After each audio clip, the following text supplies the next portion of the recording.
నేను వచ్చి అడుగుతాను పదా. ఇంట్లో తిన్నా పర్వాలేదు, ఇంటికి అన్నం వేస్తే చూస్తే ఎలా ఊరుకుంటావురా? అల్లుడు కదా బాబాయ్, అలా అడిగితే అవమానించినట్టు అవుతుందేమో. కష్టపడి చెమట వచ్చి కూడబెట్టిన సొమ్మురా అది. ఎలా అడుగుతానంటావేంది? పదా, నేను అడుగుతాను.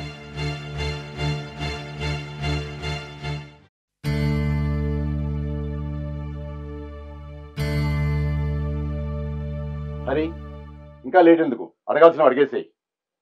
అడగాల్సిందేం బాబాయ్, చెప్పాను కదా, ఇంట్లో తీసుకొచ్చి పెట్టిన 10 లక్షలు కనిపించట్లేదు.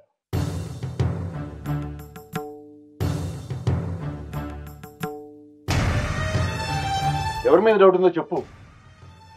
ఎవరి మీద డౌట్ ఏంది బాబాయ్, ఈ ఇంట్లో ఎవరికి అవసరం ఉంది? పెద్దల్లుడు ఆయన ఉద్యోగం చేసుకుంటున్నాడు, ఇకపోతే వీళ్ళకి అవసరాలేంది? మిగిలింది ఎవరు?